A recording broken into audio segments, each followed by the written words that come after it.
go to Dallas and play Texas A&M.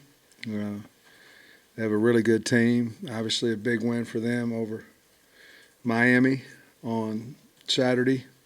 They have a lot of speed in the secondary.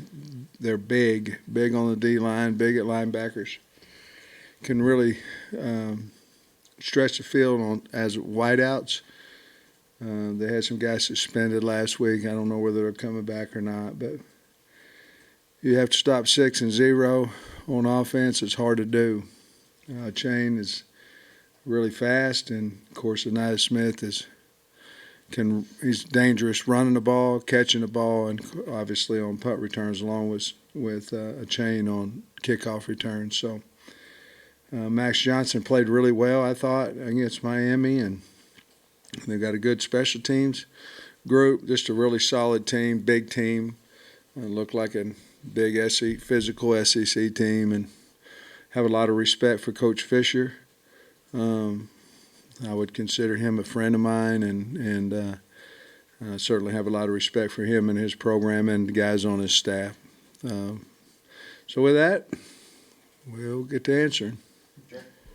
Yeah, Coach, I was curious after watching film of the last game if there's anything that maybe was different than what you thought from watching live that maybe you took away.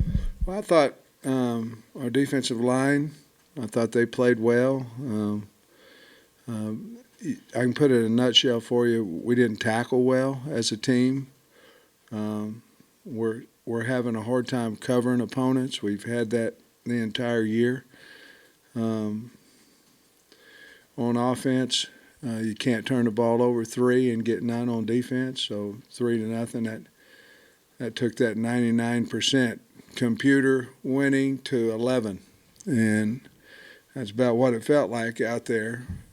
But on offense, we had a lot of really good performers. I thought our line played well, and we've got to throw it a little bit better. We got to catch it a little bit better, but we can't turn the ball over, and that's what we did. And in a nutshell, that's special teams helped us.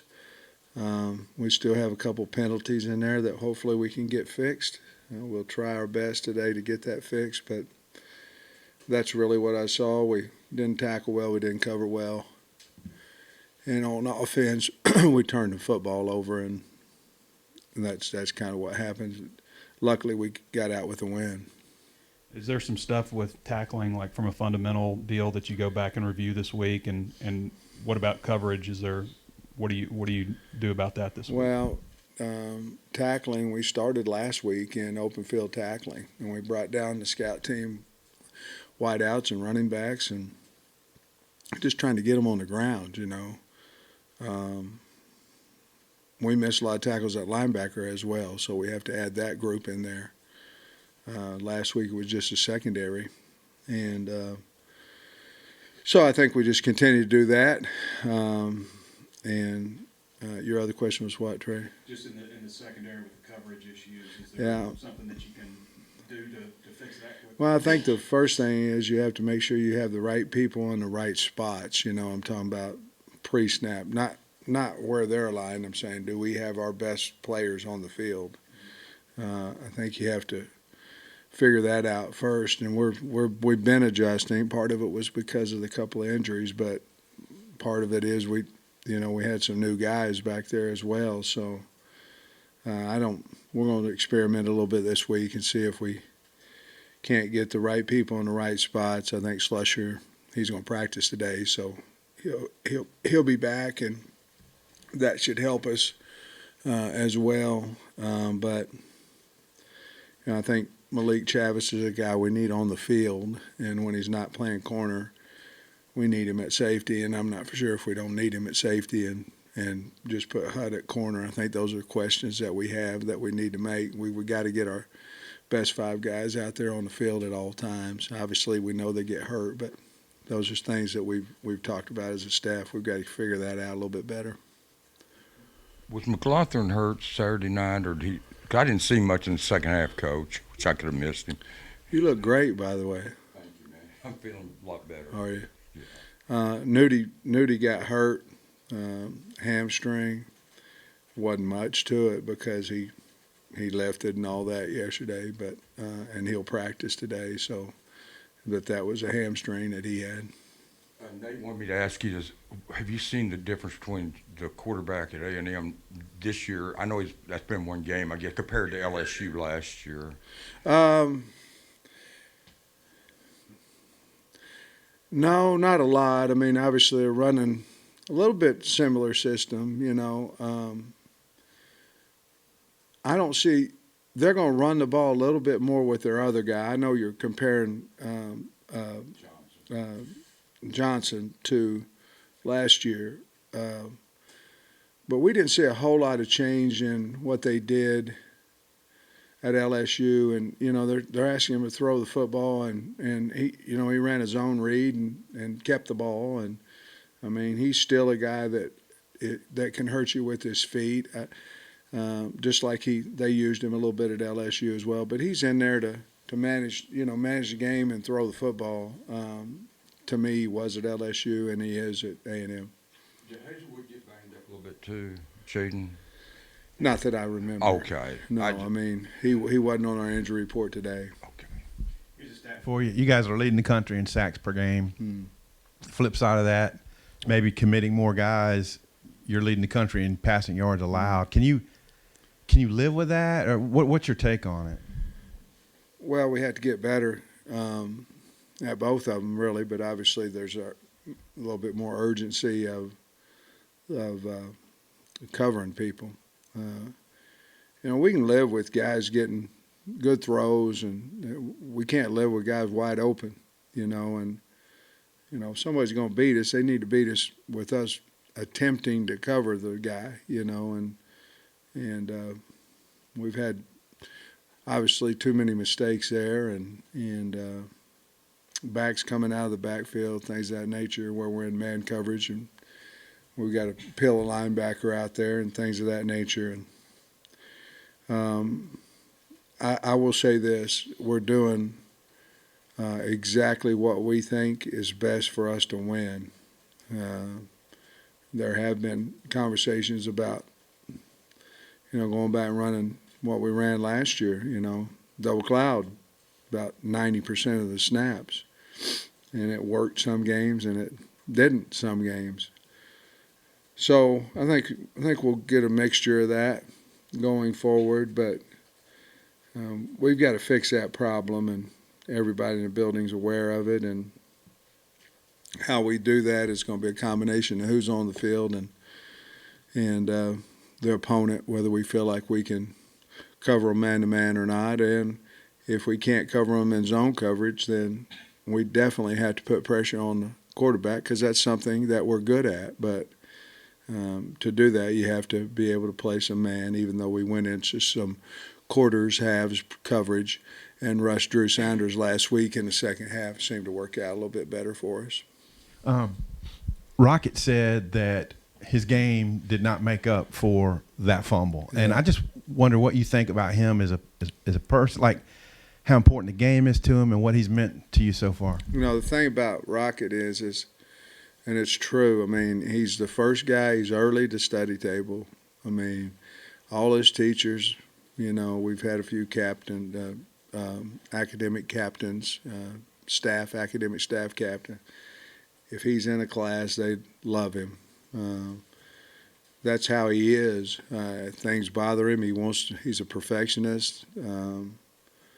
That's probably what makes him good. He's very talented, but his want to is higher than his talent, if that makes sense. And just a really, really fine kid, and he takes things personal. I'm glad he didn't take them too long. I mean, we fumbled the ball and then came back and continued to have a really good game. He had a good game before that, and then had a really good game after that as well. You said last week that when you're evaluating transfers, you also want to look at how they are off the field and as kids. So what was it about Jordan Dominic specifically that impressed you and stood out about his character? His parents, to be perfectly honest with you, once we hit his mannerisms over the phone, your phone recruiting, we never had met him before. Then talking to his mom and dad, they're classy people, wonderful people. And then when we got him on, he was a guy that just wanted to compete in this league. There wasn't a problem at Georgia Tech where he's going, I don't like the coach, or I don't like practice, I don't like this. It was about, look, I've got an opportunity to go to the SEC. I'd like to see if I'm good enough to play in the SEC. So the reasons have something to do with that as well. But his parents, his family, you knew that he was going to be a good kid by the way he was raised, and he came in and it was a shock to him. If you ask him, he'll tell you it was a shock to him about our work ethic. Nah, that's not fair to say, about how we run our program versus where he came from. And that's not a knock at Georgia Tech at all. They're obviously different than what we do. Coach Rocket was asked on Saturday if he feels like he's starting to make a statement nationally, and he said he does. I'm curious, did you expect this start from him to the season? I expected him to be a really good player. I don't know if I expected us to use him as much as we have. You know, he was primarily the only guy that played. You know, he wasn't, but very few reps for AJ and R-Dub. The way the game was going and where we were behind the whole game, you know, until the very, very end of the game. We just felt like as long as he wasn't tired, that he was our guy that we were going to go to. But to answer your question, I knew he would have production. I just didn't know we would use him quite as much and as we are, and probably a little bit surprised with his numbers that he's had. And that's not that I didn't believe in him. It's just he's had more attempts than what I thought probably at this point in time. And then with Chavis and Hudson Clark, it looked like they were rotating series on Saturday. Is that something that you plan on doing moving forward? I don't know. That again is, can we move, you know, do we feel good enough about moving Chavis, you know, to a safety? You know, with Slusher coming back, you know, we have some opportunities to have some movement, you know. Basically, it's sort of like in the back end, it's sort of like, it depends on if we're in a 3 or 4 man front, but most of the time we've been in a 4 man front a lot this year, and so you got 5 of them working back there, counting your nickel. Sort of like an offensive line. You don't necessarily go, okay, this is my best left tackle, you just say, okay, who are my 5 best players, and then you piece them in there where they need to go. I think a little bit of that's going to happen to us this week, and it could be Chavis on the field at safety, or even HUD on the field at safety. I don't know exactly, but we're certainly going to look at it. Hey, Sam, I think Appalachian State ran like 80-plus plays against A&M. They just couldn't get off the field. But then last week they held Miami, Yeah. you know, ranked team to 9 points. What'd you think about their defense last week, and maybe the improvement they made from game 2 to game 3? Well, they played in my opinion, they played 2 totally different offenses. You know, Miami tried to throw the ball quite a bit, you know, was having success running the football, but Miami had wideouts they wanted to get the ball to, and this and that. App State was more of a, we're coming at you, we're going to run the football, a little bit of play action, things of that nature. We're going to try to run right at you, stuff like that. So there was 2 different offenses going against their defense. Their defense is big and physical and can run. I think they've got a lot of strengths. One of them is their secondary. They're really good in the back end. So I think they got better last week. You'd have to ask Jimbo, but I think they got a lot better in a week's time. But there was 2, in my opinion, totally different offenses ran against the defense. And you obviously got Sanders and Dominic to boost your pass rush, but have they been even better than you could have anticipated through these first 3 games? Yes, I think both of them are not, you know, Drew came with all the accolades and all that kind of stuff, but yes, I think they're both playing better than even I would have imagined, and I think they'll continue to improve. I think they haven't really hit where they're going to. Bob kind of just stole my question, but I'll ask you about KJ. He has been really effective with his legs, but he threw the ball a lot more this past game. You feel like he's kind of developed into a full, do everything type quarterback and proven he can do that? I believe he can. I mean, I would say this going into last year's game here at A&M, our main concern is how are we going to run KJ? How are we going to run KJ? How are we going to run him? And that's not the belief that we didn't feel like he could throw the ball, because obviously threw one to Burks, and threw the ball when we had to, or when they gave it to us, probably the better word to say. But now he can hurt you either way. Very confident throwing the football. We got to get him revved up early. We got to get him involved in the game early, whether that be running or whether that be throwing. I don't think we really called a significant run to him where it was just his run until the third quarter the other night, and that was say, hey, we better get him involved. Even though we were running the ball decent, we better get him involved. Hey, Coach, just going back to the win over A&M last year, how important was that game, just punching through and breaking that losing streak in the series in terms of the trajectory of the program and getting it to where you wanted it to go? Well, it felt good. I mean, I'll say that. I remember going into the locker room after the game, and we were 4-0 at the time, and it felt awful good. I think we'd lost 9 in a row. I think they won 9 out of 10. And something like 9 out of 13 they've won. But I think we won the first 3 in the trophy game I'm talking about in the Southwest Classic. It felt really good. I think it was really important to us because we had been fortunate enough to beat Texas and then come back and beat Texas A&M. I felt like it would do something for us on a national appearance, and I knew it would help us in recruiting in Texas, but I thought like it was a CBS game, I think, 2:30 game, and I felt like it would help us in recruiting. But, yeah, it felt awful good. But, yeah, I thought it was an important game for us to have as a win. Coach, there was a real special video that came out of the Lions camp yesterday. Yeah. Something that you commented on. What did it mean to you, and is it going to be a message to the boys this week? Well, I love Dan Skipper. I mean, him and about everybody I've ever coached. But Danny called me last week. I don't think he'll mind me sharing. I hope he doesn't. I don't think he will, but he called me last week and told me he's going to get his first start. And he was 6 years in, he had been cut, down to the practice team. He said, I'm going to get my first start.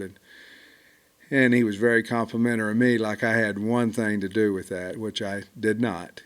He did all that. But then that video, Coach Campbell doing that was awesome.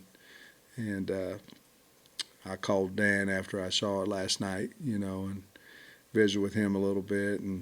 But that was pretty special by Coach Campbell to do that and then send him up so he can have the pleasantry of talking to all you guys in Detroit. And I thought that was pretty cool. I text Coach Campbell as well. I thought it was pretty cool. And he texted me back, but he didn't have to do that either, but I thought it was really neat. I asked him about old Frankie. He said Frankie's a stud, which we all knew that. Hey, Sam, I think I have this right. You coached in the Red River game when you were at OU, and then you coached in the cocktail party when you were at Georgia.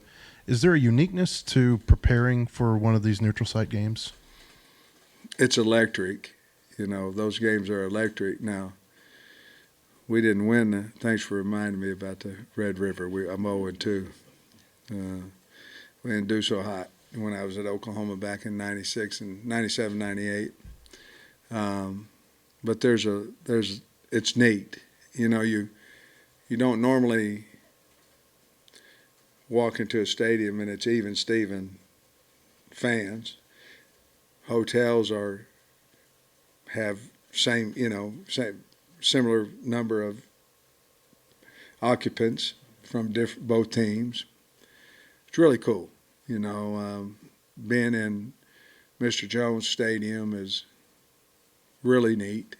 And I didn't take the team in there last year, which I'm not this year either, on a Friday. But I said, oh, it's just a stadium. But I'd been there in 13, 14, 15. And I walked in there, I go, holy cow. I mean, that thing is huge and nice. And I was going, well, maybe I should have brought them in, but we got off to a fast start. So, but yeah, there's really something neat about that. It really is where both fans meet in a town. And the Georgia-Florida game was, and still is, obviously, a great feeling for the fans and for the players. And you were talking after the first game about the number of Rockets touches and just watching that. Do you feel like he's holding up well right now? I do. I mean, yes.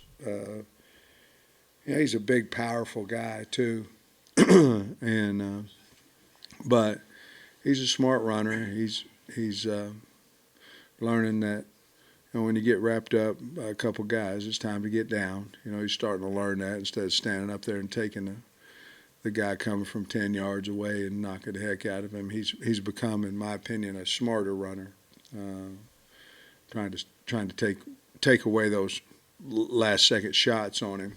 But yeah, he's held up really well. Coach, you mentioned the secondary for Texas A&M. I was curious what you thought about the wide receiver play so far, in particular for you guys. Matt Lander seems like he's really starting to charge on. Matt, like I said the other night, he was really down on himself last week. I mean, into Wednesday. And then to come out and have that game, hopefully it propels him to something even better, something special. But I've been real happy with the receivers, including Trey in that, Knox in that. And, basically we're playing four. But obviously Bryce Steam has found a way to impact the game, in the special teams. But I thought going into the season we had a good receiver core, and I do now. I think you got to cover each and every. I mean, you had to have somebody pretty good on defense against each one of them. And yeah, I've been real pleased with those guys. We dropped a couple balls the other night that we got to catch. Landon Jackson was one of the best high school players I've seen in his position, Coach. It seemed like last Saturday, maybe in the second half, seemed like he's getting healthy. He gained confidence. It looked like he kind of getting back to where Landon Jackson of old. I agree with you. He's playing with a lot more speed, a lot more confidence. Obviously, he started last week with Stu being out, but. Yes, I think if you look at him and Drew Sanders both, I think they're getting better each week. I think they're becoming more comfortable with the system and their teammates and things of that nature. But, yes, I agree with you 100%. When you went back and saw the tape, Missouri State just came out fast. They were breaking tackles and all. What did you see maybe in terms of just the energy that they started the game and, like, what y'all needed to do to blunt that maybe? Well, I mean, they had a good scheme on us. We came out of the gate not covering and not tackling, is what happened. But they had a really good scheme, and their quarterback was fantastic and a really good player. And so, this team. Missouri State got beat 23-16 at Oklahoma State last year. They got beat by 7. And Oklahoma State was number 7 and went to the Fiesta Bowl, beat Notre Dame, and they got a pretty good team. Now we can't turn the ball over, and we got to get better at tackling. We got better at covering and all those types. We have to, but it might be. You take the logo off and you put somebody else's logo on there, and you'd say, man, we didn't play very well, but thank God we got the win. I'm pretty sure it didn't flaw Oklahoma State's season when they went to the Big 12 championship and to the Fiesta Bowl. I think they're a good team with a good coach. It shouldn't have been that way, but you got to give them credit. They were well coached, they came out. They had a Thursday night game, so they had a couple extra days, and they had. It's like anything in sport. If you have a reason, and they had a reason, we're down the road, not very far. Coach Petrino, you have a reason. They're hard to beat if you don't play well, and we didn't. And a lot of it was because they made us look bad as well.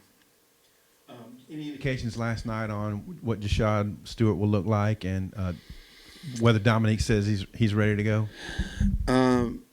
Well, Dominique, we could have played him. He was ready. We just didn't. And on Stu, I think we got to wait today and tomorrow to kind of see how he looks. If I was saying today, I think he'll be able to play, but I haven't seen him. The training staff has, but I haven't seen him. Sam, getting Slusher back, how big a boost? You can talk about the coverage issues you're having. How big a boost could his return be to help your coverage I think issues? huge. I mean, anytime you get somebody back, it's not just a guy you're getting back, but then you take somebody off the field as well. You know what I mean? And so you get better both ways. You get a better player on, you get a worse player off the field. And, I mean, and that's not saying who we're going to take off the field. I'm just saying then bringing him back, because Slush can play corner, he can play nickel, he can play field safety, he can play boundary safety.